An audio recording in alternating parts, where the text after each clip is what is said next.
அனைவருக்கும் வணக்கம். அரசு அதிகாரிகளை உருவாக்கும் நோக்கில் உங்கள் இம்பல்ஸ். ஸோ பாக்ஸ் கண்டென்ட் எல்லாமே வந்து நம்ம வீடியோவா ப்ரொவைட் பண்ணிட்டு வந்துட்டு இருக்கோம். அந்த வகையில 8th ஸ்டாண்டர்ட் பயாலஜி புக்ல இருக்கக்கூடிய 18th லெசன் உயிரினங்களின் ஒருங்கமைவு, இந்த லெசன் பத்தி நம்ம டிஸ்கஸ் பண்ணலாம். ஸோ ஃபர்ஸ்ட் பாக்ஸ் பாருங்க. நமது உடலானது கருமுட்டை சைக்கோட் என்ற ஒற்றை செல்லில் இருந்தே உருவாக்கப்படுகிறது. கருமுட்டையானது தொடர்ச்சியான பல மைட்டாசிஸ் பிளவுறுதல்களை அடைந்து வெவ்வேறு அளவு, வடிவம் மற்றும் உட்பொருட்களை கொண்ட திரள் செல்களால் ஆன கருவை உருவாக்குகிறது. கருச்செல்கள் படிப்படியாக அவற்றின் அமைப்பிலும் பணியிலும் மாற்றங்களை அடைகின்றன. இந்நிகழ்விற்கு செல் மாறுபாடு அடைதல் என்று பெயர். ஸோ என்ன சொல்லியிருக்காங்கன்னா, ஒரு மனுஷன் அப்படிங்கிறது கருமுட்டையில் இருக்கக்கூடிய சைக்கோட்ல இருக்கக்கூடிய ஒற்றை செல்லில் இருந்து தான் உருவாக்கப்படுது.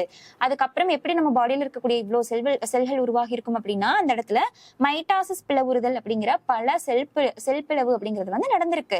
அதன் மூலமா தான் அளவு, வடிவம் எல்லாமே மாறி ஒரு பெரிய உருவமா வந்து நம்ம நிக்கிறோம் இந்த இடத்துல அப்படின்னு சொல்லியிருக்காங்க. சோ இந்த மாதிரி செல் வந்து பிளவடைறதுக்கான பேர் வந்து செல் மாறுபாடு அடைதல் அப்படின்னு சொல்லிட்டு கொடுத்திருக்காங்க. அடுத்தது பாருங்க. சோ அடுத்த பாக்ஸ். ஓய்வு நிலையில் உள்ள ஒரு வளர்ந்த மனிதன் சராசரியாக நிமிடத்திற்கு 15 முதல் 18 முறை மூச்சை உள்ளிழுத்து வெளிவிடுகிறான். சோ என்ன சொல்லியிருக்காங்கன்னா, ஒரு நார்மலா நல்லா வளர்ந்த ஒரு அடல்ட்ஹுட் ரீச் பண்ண ஒரு பர்சன் ஒரு நாளைக்கு இப்படி இன்ஹேல் பண்றாங்க இல்லைங்களா, இன்ஹேல் பண்ணி எக்ஸ்ஹேல் பண்றாங்க இல்லைங்களா, ஒரு நிமிஷத்துக்கு 15 to 18 டைம்ஸ் வந்து இதை பண்ணுவாங்க. அண்ட் இதுவே எக்ஸசைஸ் பண்ணும் பொழுதோ இல்ல ஏதாவது பெருசா வேலை செய்யும் பொழுதோ ஏன் நமக்கு மூச்சு அதிகமா வந்து இழுக்குது அப்படின்னா, ஏன்னா அந்த இடத்துல இந்த கவுண்ட் வந்து 25 டைம்ஸ்க்கு மேல வந்து போயிடும். அதே மாதிரி புகைப்பிடித்தல் அப்படிங்கிறது லங்ஸ்க்கு ரொம்ப கெட்டது, நுரையீரல்களை பாதிக்கிறது. அதனால புகைப்பிடித்தல் அப்படிங்கிறது புற்றுநோய்க்கும் காரணமா அமையுது. அதனால இதை வந்து அவாய்ட் பண்ணிக்கோங்க அப்படின்னு சொல்லியிருக்காங்க. அண்ட் இன்னொரு விஷயம், இதெல்லாம் சும்மா ஜெனரல் இன்ஸ்ட்ரக்ஷன் மாதிரி கொடுத்திருக்காங்க. இன்னொரு விஷயம் என்னன்னா, தும்மும் பொழுது மூக்குல கை வச்சு தும்முங்க, அப்பதான் வந்து மத்தவங்களுக்கும் அது வந்து ஸ்ப்ரெட் ஆகாம இருக்கும் அப்படின்னு சொல்லிட்டு இந்த பாயிண்ட் எல்லாம் சொல்லியிருக்காங்க. அடுத்து பாருங்க, உச்சுவாசம், வெளிச்சுவாசம். உச்சுவாசத்தின் போது உதிரவிதான தசைகள் வந்து சுருங்குது. உச்சுவாசம் தான் நம்ம இன்ஹேல் பண்றது.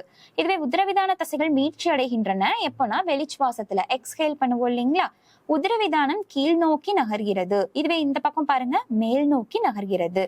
உச்சுவாசத்துல விலா எலும்புகள் மேல் நோக்கியும் வெளிப்புறமும் நகர்கின்றன.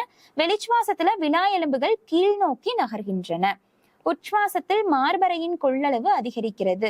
இப்படி நம்ம இன்ஹேல் பண்ணும்பொழுது காத்து நிறைய நம்ம லங்ஸ்குள்ள கொண்டு போவோங்களா, அப்ப மார்பறையுடைய கொள்ளளவுங்கிறது அதிகரிக்குது. இதுவே எக்ஸ்ஹேல் பண்ணும்பொழுது அந்த காத்து எல்லாத்தையும் வெளியில விட்டுடுறோம், அப்ப கொள்ளளவு குறைகிறது. காற்று மூக்கின் வழியாக நுரையீரலுக்குள் நுழைகிறது. மூக்கு வழியா இன்ஹேல் பண்ணி லங்ஸ்க்கு கொண்டு போறோம்.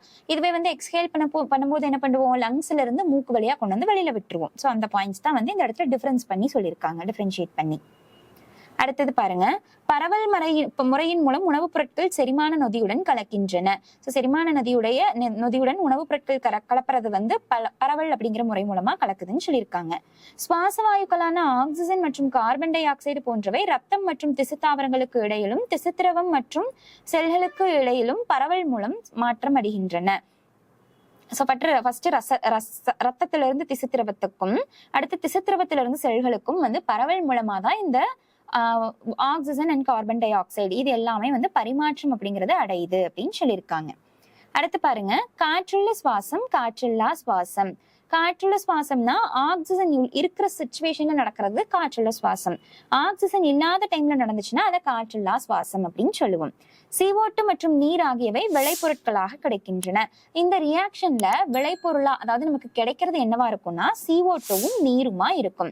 இதுவே காற்றுல்லா சுவாசத்துல CO2வும் எத்தனால் அல்லது லாக்டிக் அமிலம் வந்து நமக்கு விளைபொருளா கிடைக்குது. அனைத்து உயர்நிலை தாவரங்கள் மற்றும் விலங்குகளில் நடைபெறுகிறது. இதுவே காற்றுல்லா சுவாசம்னா சில நுண்ணுயிரிகள் மற்றும் மனித செல்களில் நடைபெறுகிறது. இந்த இடத்துல பாருங்க, காற்றுல்லா சுவாசம் அப்படிங்கிறது காற்றில்லா சுவாசத்தை விட 19 மடங்கு வந்து அதிக ஆற்றல ஒரே அளவு குளுக்கோஸ்ல வந்து வெளிப்படுத்துற அளவுக்கு வந்து திறன் வாய்ந்ததா இருக்குதுன்னு சொல்லியிருக்காங்க. அதே மாதிரி காற்றுள்ள சுவாசத்தின் பொழுது ஒரு குளுக்கோஸ் மூலக்கூறும் எத்தனை ATP மூலக்கூறுகளை உருவாக்குது அப்படின்னா 36 ATP மூலக்கூறுகளை வந்து உருவாக்குது.